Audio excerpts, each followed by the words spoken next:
আসসালামু আলাইকুম viewers, Sabinus কিচেনে তোমাদের স্বাগত জানাই। আজ আমি তোমাদের কাছে নিয়ে চলে এসেছি ডিম দিয়ে পালং শাকের রেসিপি। একবার এইভাবে তোমরা বানিয়ে দেখো, আশা করছি তোমাদের খুবই ভালো লাগবে এবং তোমাদের পরিবারের সকলেরও খুবই পছন্দ হবে। Let's go. Oh my god. Aha. Yes.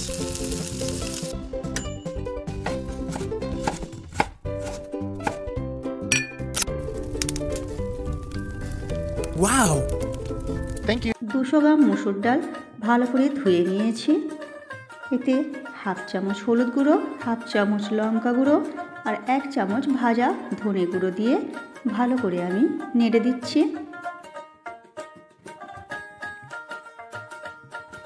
দিয়ে আমি পানি দিয়ে দিচ্ছি। পানি দিয়ে এবারে আমি পালং শাকের গোড়াগুলো দিয়ে দিলাম কেটে এবং শাকগুলো দিয়ে দিলাম, দিয়ে নেড়ে দেব, দিয়ে ঢেকে সেদ্ধ হতে দেব। আমি এখানে 2টো ডিম নিয়ে নিচ্ছি।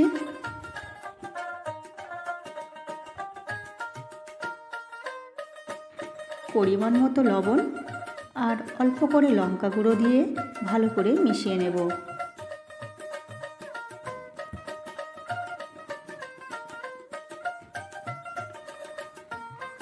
ফ্রাই প্যানে তেল গরম করে আমি ডিম ভালো করে ভেজে নেব।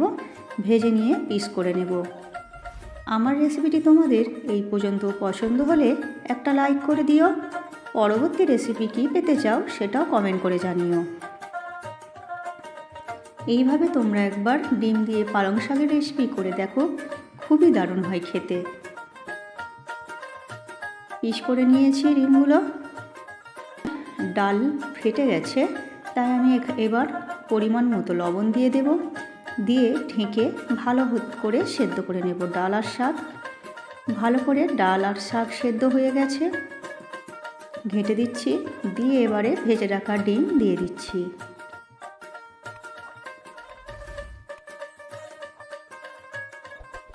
দিয়ে নেড়ে দেব। আমি আবার একটু পানি দিয়ে দিচ্ছি, ডালটা ঘন হয়ে গেছিলো খুবই। এরপর নামিয়ে রাখবো।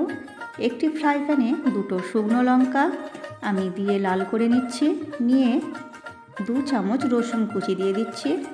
রসুন কুচি লাল হয়ে গেলে আমি একটা বড় সাইজের পেঁয়াজ কুচি করে দিয়ে দিচ্ছি। পেঁয়াজও ভালো করে আমি লাল করে ভেজে নেব। আমার রেসিপিটি তোমাদের কেমন লাগলো কমেন্ট করে জানিও। ভালো লাগলে বন্ধুবান্ধবের মাঝেও শেয়ার করে দিও। এরপর ওই ভেজে রাখা পেঁয়াজ রসুন সব কিছু আমি ডালের মধ্যে দিয়ে দেব। ভালো করে মিশিয়ে নিয়ে এরপর আমি মিডিয়াম আঁচে 10 মিনিট ফুটিয়ে নেব। ফুটিয়ে নিলে ডাল রেডি। এরপর তোমরা গরম গরম পরিবেশন করো ভাত ও রুটির সাথে। আমার রেসিপিটি তোমরা ফেসবুক থেকে দেখলে ফলো করে দিও, ইউটিউব থেকে দেখলে সাবস্ক্রাইব করে পাশে থেকো। আমার রেসিপিটি শেষ পর্যন্ত দেখার জন্য তোমাদের অনেক অনেক ধন্যবাদ রইল।